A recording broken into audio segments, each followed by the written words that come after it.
So I think that stories about the outdoors are so apropos for talking about around a fire.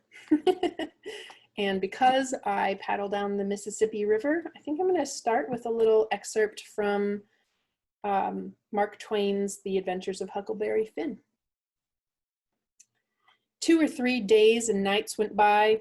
I reckon I might say they swum by. They slid along so quiet and smooth and lovely. Here's the way we put in the time.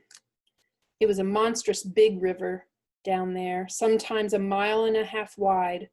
We run nights and laid up and hid daytimes.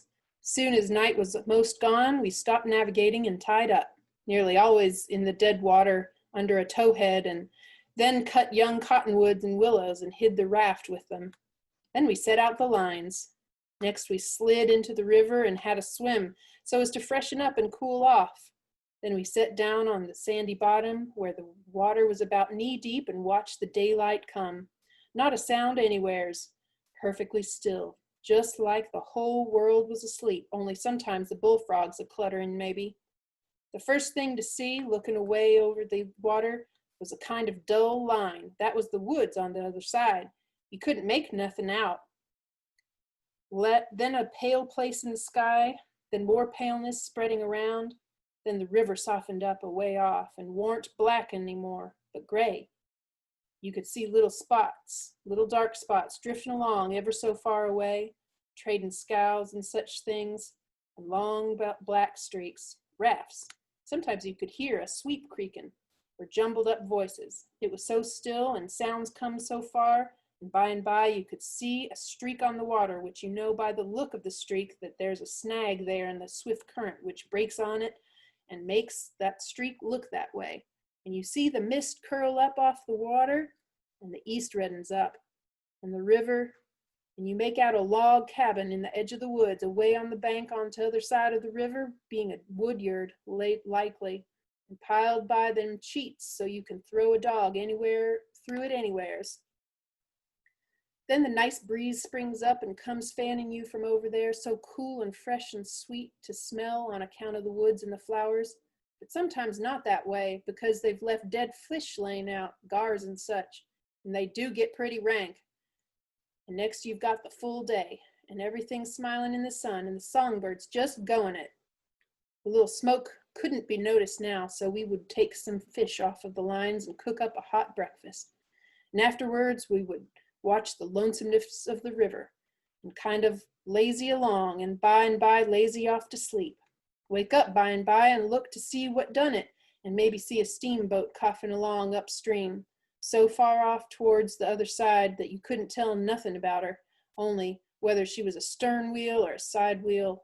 Then for about an hour there wouldn't be nothing to hear, nor nothing to see, just solid lonesomeness.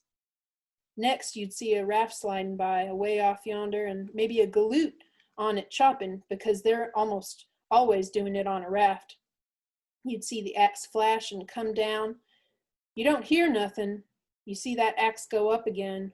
By the time it's above the man's head, then you hear ka-chunk, and it had took all that time to come over the water. So we would put in the day lazing around, listening to the stillness. Once there was a thick fog, and the rafts and things that went by was beating tin pans so the steamboats wouldn't run over them.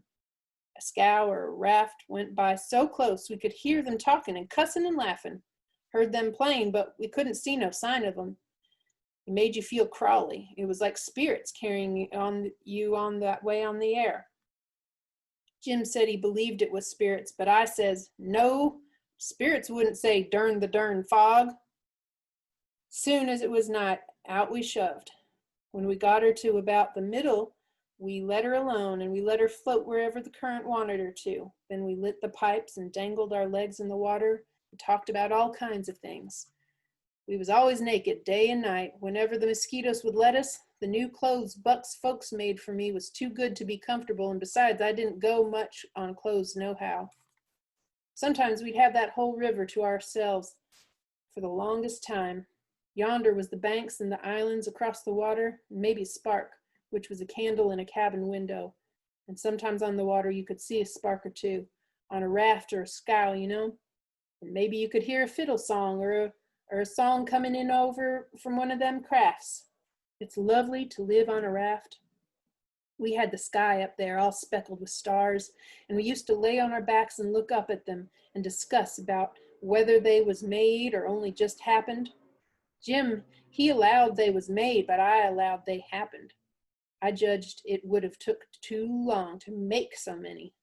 Jim said the moon could have laid them.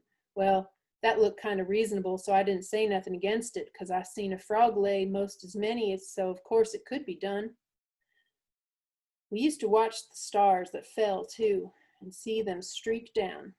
Jim allowed they'd got spoiled and was hove out of the nest.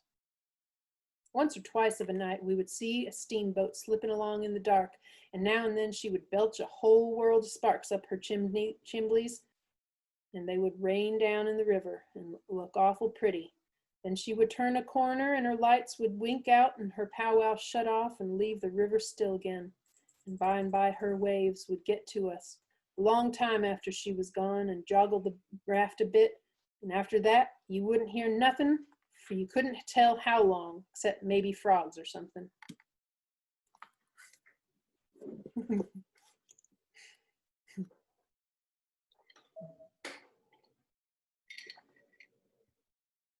When I was on the Mississippi, I listened to that whole book. It was obviously apropos.